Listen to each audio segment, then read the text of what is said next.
Baiklah, Assalamualaikum warahmatullahi wabarakatuh. Selamat pagi anak-anak semua. Kembali lagi bersama Ibu, yang dimana kali pertemuan 3 kali ini kita akan membahas tentang kebinekaan bangsa Indonesia. Sebelum masuk ke materi, Ibu ingin bertanya kepada anak-anak semua, eh, ada yang sudah mengetahui apa itu kebinekaan bangsa Indonesia? Mungkin langsung aja ya kita kenali apa itu kebinekaan bangsa Indonesia. Nah, kebinekaan bangsa Indonesia ini bisa kita lihat dari semboyan Bhinneka Tunggal Ika yang biasanya dapat kita temuin nih. Contohnya nih di atas ada di lambang Garuda Pancasila, tepatnya di bagian kaki lambang Garuda Pancasilanya. Nah, apa sih kebinekaan Tunggal Ika ini?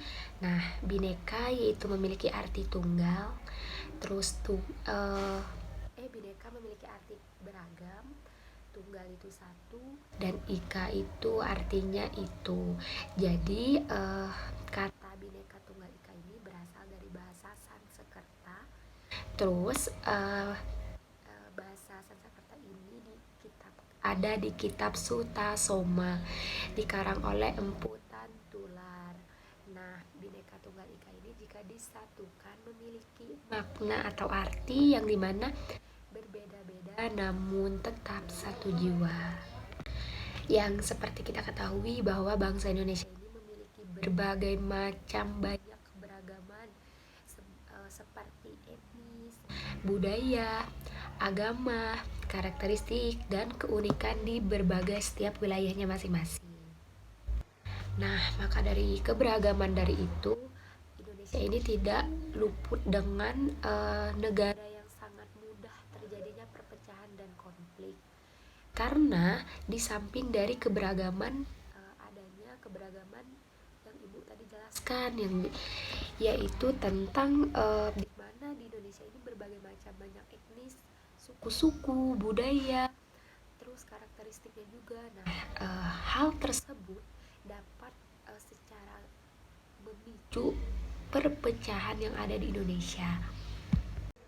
Maka dari itu kita sebagai bangsa Indonesia selalu mengingat bahwa di dalam perbedaan yang ada tersebut di Indonesia, tidak luput juga bahwa di Indonesia itu memiliki alat pemersatu bangsa.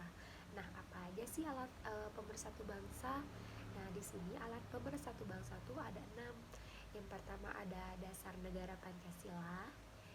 Yang kedua ada bendera merah putih sebagai bendera kebangsaan Indonesia itu tersendiri. Yang ketiga ada bahasa Indonesia sebagai alat pemersatu bahasa nasional dan bahasa pemersatu. Dimana kan kita di sini berbagai macam banyak daerah nih. Nah, gak semuanya kan, misalnya saya berasal dari Bangka. Nah, sedang teman di sini semuanya berasal dari Kalimantan. Gak mungkin kan di sini ibu menjelaskan kepada kalian menggunakan bahasa Bangka dan kalian sedangkan di sini tidak mengerti bahasa Bangka. Maka dari itu kita harus menggunakan bahasa Indonesia sebagai bahasa pemersatu di Indonesia ini.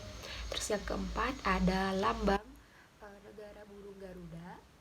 Terus yang kelima ada lagu bangsa Indonesia Raya itu tersendiri. Terus yang keenam ada lagu-lagu perjuangan. Nah, lagu-lagu perjuangan di sini bisa kita lihat contohnya ada Maju Tak Gentar, terus ada Halo Halo Bandung, dan lain-lainnya juga.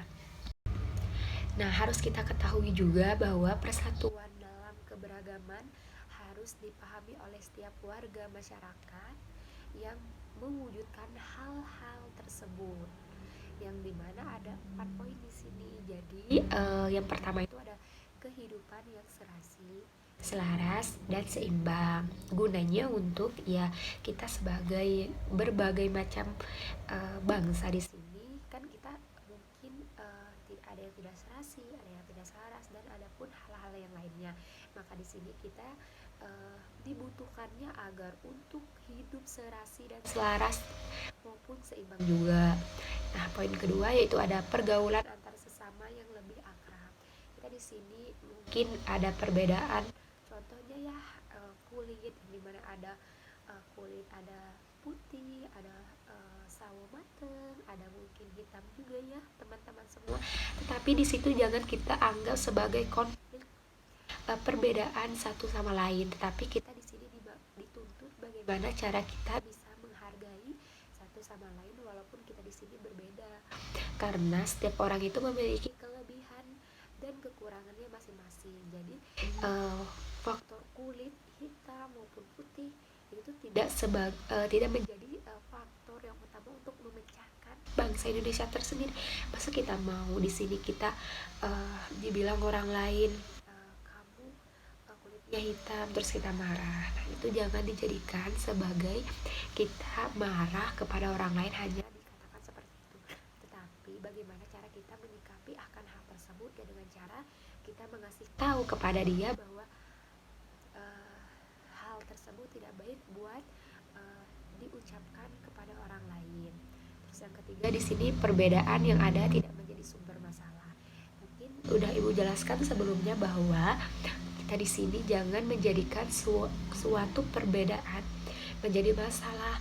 Kita malu kan kalau misalkan bermasalah sama orang lain hanya menganggap berbeda. Itu kamu berbeda loh dengan saya kaya, kamu miskin. Nah, itu tidak boleh. Itu semua terjadi di lingkungan kita. Kita di sini Ibu diterangkan sekali lagi bahwa kita itu di sini tuh sama, nggak ada yang membedakan satu sama lain. Hanya di sini kita memiliki kekurangan dan kelebihannya masing-masing. Terus yang terakhir ada pembangunan berjalan dengan lancar, dimana contohnya mungkin bisa kita lihat di lingkungan kita sendiri, yaitu ada pembangunan misalnya halte di depan sekolah yang dimana gunanya untuk menunggu para siswa yang mungkin tidak dijemput oleh orang tuanya ke sekolah karena ada orang tuanya kegiatan di luar acara lain. Di sini siswa bisa menunggu bus di depan halte tersebut. Mungkin gak cuma halte aja ya teman-teman, anak-anak semua bisa kita lihat juga ini mana banyak juga hal-hal yang menjadi pendorong akan yang pembangunan berjalan dengan lancar. Contohnya misalkan pembangunan buat olahraga, contohnya lapangan bola voli, bola basket, bola kaki ataupun futsal dan hal-hal yang lainnya. Nah, sikap apa sih yang harus diperlukan nih dalam kebinekaan Indonesia itu tersendiri? Nah, yang pertama itu ada toleransi. Nah, toleransi di sini yaitu gimana sih cara kita bertoleran nih dengan orang lain. Misalnya nih kita melihat dia kok dia beda kepercayaan nih sama saya ke masjid, dia ke gereja misalkan. Nah, dimana kita di sini diutamakan sikap toleransi kita karena kepercayaan dari setiap agama masing-masing itu memiliki perbedaan. Nah, jadi jangan menganggap kok dia ke gereja saya ke Islam, saya nggak mau nih berteman dengan dia.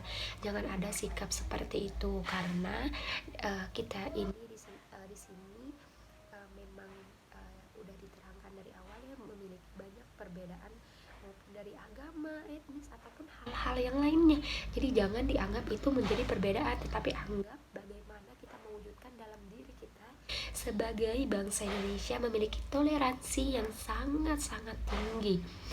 Terus yang kedua yaitu kita harus memiliki sikap mengenali dan juga mencintai budaya daerah lain. Nah, contohnya nih Fitri dia orang Kalimantan. Terus ada Nafira dia orang Bandung. Terus sedangkan ibu di sini sebagai orang Bangka mengajar di Bandung, dimana supaya ibu juga mencintai produk-produk yang ada di daerah Bandung. Misalnya angklung. Gimana sih cara ibu di sini bisa mencintai budaya daerah orang lain? Yaitu dengan cara kita menghargai dan mengenali, oh budaya angklung itu seperti ini loh, budaya alat musik yang ada di Bandung. Mungkin yang ada di Bangka yaitu alat musik seperti dambus, tarian zapin Melayu. Nah, sedangkan di Bandung mungkin yang terkenal dengan jaipongnya. Di mana sih jaipong itu tersendiri? Nah, ibu juga di sini harus mengenali budaya yang ibu tempati sekarang itu seperti apa. Dan bagaimana juga ibu di sini harus menghargai budaya yang ibu misalkan ibu tinggal di Bandung nih, ibu gimana sih cara mengenali budaya yang ada di uh, Bandung itu tersendiri? Dengan cara ibu mengikuti, mungkin ada yang event di Bandung yaitu tentang kebudayaan, mungkin di situ ibu datang dan ibu kenali, oh seperti ini budaya Jaipong yang ada di Bandung, terus ini budaya musiknya. Jadi kita jangan terlalu fokus tentang budaya yang ada dari luar, tetapi bagaimana di sini cara kita mencintai produk daerah kita sebagai bangsa Indonesia tersendiri. Terus yang ketiga yaitu ada persatuan dan kesatuan.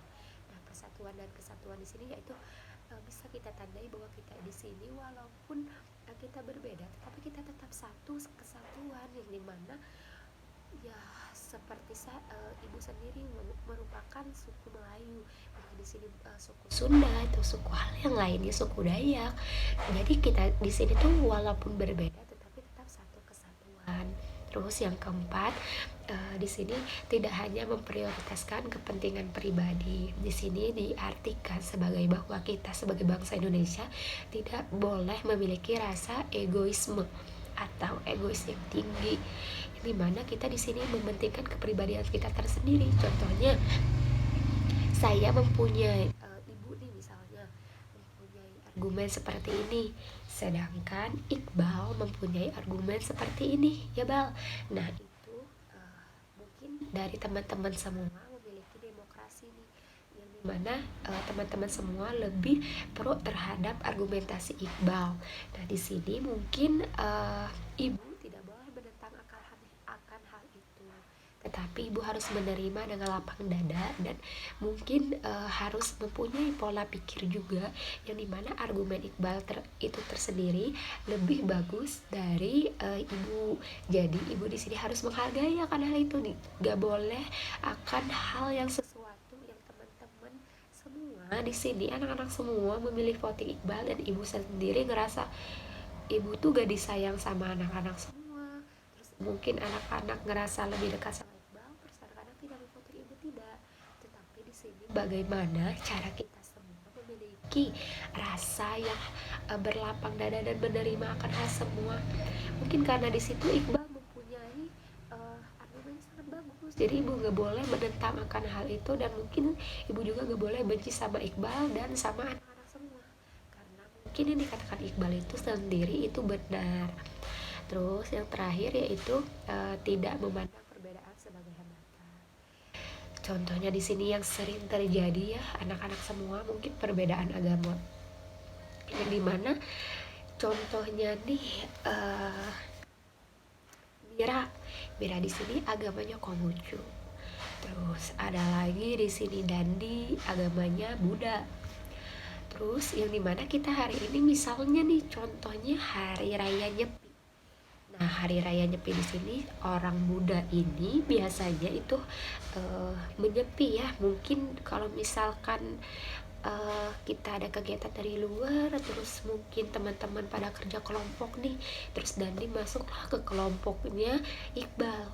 Terus Iqbal tidak menyetujui kalau misalkan Dandi itu tidak mengerjakan, sedangkan tugas tuh harus dikumpulkan besok. Terus hari ini tuh hari budaya Nyepi.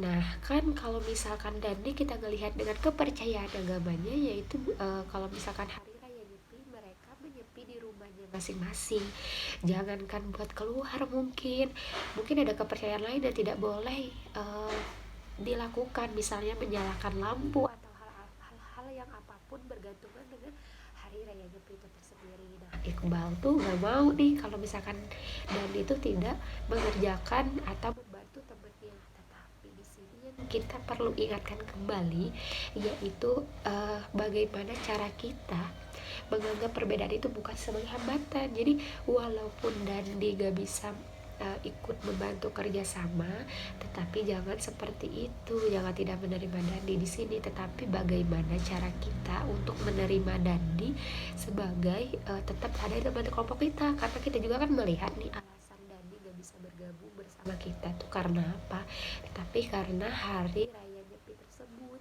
Kalau misalkan alasan Dandi dengan cara saya mau bertamasya sama keluarga saya, itu liburan lah ke pantai atau kemana, tetapi hal tersebut mungkin teman-teman bisa menolak.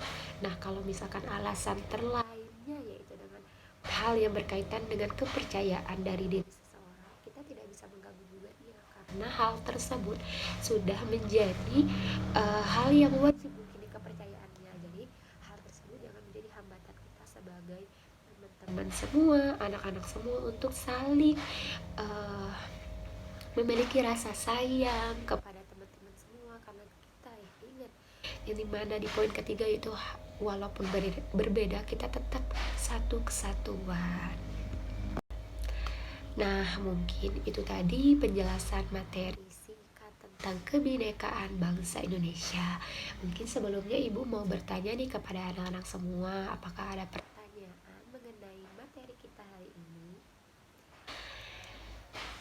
Kalau tidak ada, mungkin dicukupkan buat anak-anak semua. Di sini Ibu menitipkan pesan yang dimana marilah kita menanamkan komitmen persatuan dan kesatuan dalam diri kita masing-masing untuk Indonesia yang lebih baik. Nah, terus buat terakhir ya, Ibu di sini sudah menyiapkan kuis buat kalian, yaitu ada 5 soal, 3 berisi pilihan ganda dan duanya berisi tentang esai. Tapi tenang anak-anak semua, tugasnya tidak sesusah yang kalian pikirkan. Yang dimana isi tugas kuis kita hari ini yaitu gak jauh melenceng dari yang udah Ibu jelaskan. Nanti anak-anak langsung masuk ke link Ibu kirimkan di grup kelas. Nanti yang sudah selesai mengisi kuis, silahkan list di grup kelas yang sudah kita buat. Mungkin cukup dari Ibu. Sekian dan terima kasih. Semoga materi kita hari ini dapat dicerna oleh anak-anak semua dan mungkin lebih baiknya nih buat anak-anak semua diimplementasikan ke kehidupannya masing-masing. Kalau misalkan ketemu temennya nih ada yang berbeda suku, agama atau hal yang lain-lainnya tapi dipermasalahkan sama teman-teman semua, tolong diingatkan sama teman-teman semua karena kita di sini mempunyai tugas untuk mempersatukan bangsa Indonesia. Mungkin cukup, jangan lupa absensi juga ya anak-anak semua. Jangan lupa absensi juga buat anak-anak semua. Mungkin cukup, silahkan istirahat dan jangan lupa mengisi kuisnya. Mungkin Ibu tutup. Wabillahi taufiq walhidayah. Wassalamualaikum warahmatullahi wabarakatuh.